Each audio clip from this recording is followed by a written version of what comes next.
गाजियाबाद के हरीश राणा एम्स में पड़े हैं। मृत्यु उनके सिरहाने खड़ी है और माता पिता डॉक्टर सभी उस मौत का बेसब्री से इंतजार कर रहे हैं ताकि हरीश राणा को उस कष्ट से मुक्ति मिल सके जो वे पिछले 13 बरस से झेल रहे हैं।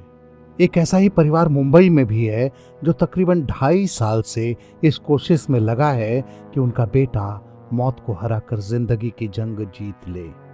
इस परिवार के मुखिया हैं वीरेंद्र दीक्षित। उनका 35 बरस का बेटा आनंद दीक्षित जिंदगी और मौत के बीच झूल रहा है। वीरेंद्र दीक्षित और उनकी पत्नी अपने बेटे की सेवा लगभग 2.5 साल से कर रहे हैं, लेकिन उनका बेटा अस्पताल के बेड पर पड़ा सिर्फ शून्य की ओर टकटकी लगाए रहता है। हरीश राणा की तरह ही आनंद दीक्षित भी कोमा में हैं। वह न बोल सकते हैं न हिल सकते हैं। मशीनों के जरिए उनकी सांसें चल रही हैं और ट्यूब के जरिए उन्हें भोजन दिया जा रहा है। दरअसल 2023 के आखिरी महीने में हुए एक खतरनाक रोड एक्सीडेंट के बाद आनंद दीक्षित परसिस्टेंट वेजिटेटिव स्टेट यानी गंभीर कोमा की स्थिति में पहुंच गए। तब से उनकी हालत ऐसी ही बनी हुई है। मीडिया में दिए बयान में आनंद दीक्षित की मां बताती हैं कि 29 दिसंबर 2023 का वह मनहूस दिन था। आनंद ने अपनी पसंद का स्कूटर खरीदा था। वह गोरखपुर में अपने स्कूटर से खुशियां मनाने निकला था, लेकिन उसी रात उसका एक्सीडेंट हो गया। मीडिया रिपोर्ट्स के मुताबिक पिछले 18 महीनों से आनंद के केयरटेकर अर्जुन प्रजापति एक पलक झपकने या हाथ की एक हरकत का इंतजार कर रहे हैं, लेकिन अब तक आनंद की ओर से कोई प्रतिक्रिया नहीं मिली है। मीडिया रिपोर्ट्स बताती है कि आनंद के इलाज में दीक्षित परिवार ने अपनी पूरी जिंदगी की कमाई झोंक दी। अब तक उनका मेडिकल बिल 4 करोड़ रुपए से पार हो चुका है।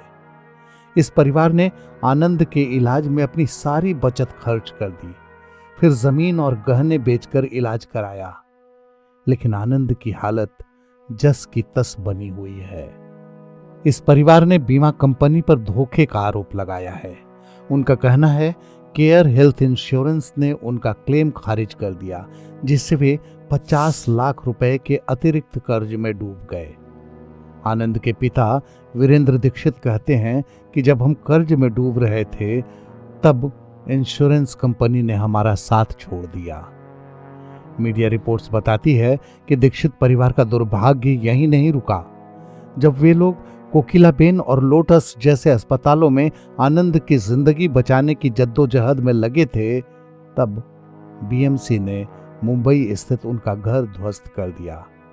मामला बिल्डर से विवाद और अवैध निर्माण का रहा।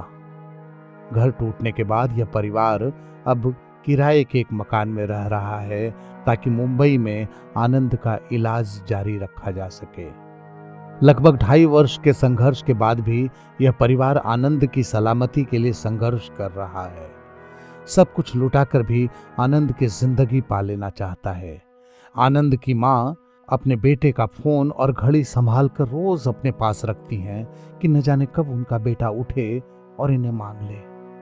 वे कहती हैं कि नियति ने हमारा घर छीन लिया, बेटे की सेहत हमसे छीन ली, लेकिन वे मेरा विश्वास नहीं छीन सकते।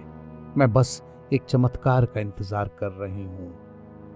क्या कोई ऐसा चमत्कार केंद्र या राज्य सरकार दिखाएगी जिससे दीक्षित परिवार कम से कम आर्थिक तनाव से तो उबर जाए?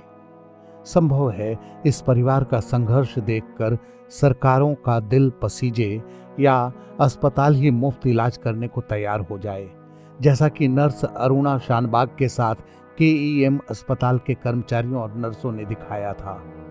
ध्यान रहे कि तकरीबन 42 वर्ष तक रेप पीड़िता अरुणा शानबाग कोमा में रही थी और केईएम अस्पताल की नर्सों और वहां के कर्मचारियों ने तब तक उनकी निस्वार्थ सेवा की जब तक कि स्वाभाविक रूप से उनका निधन नहीं हो गया।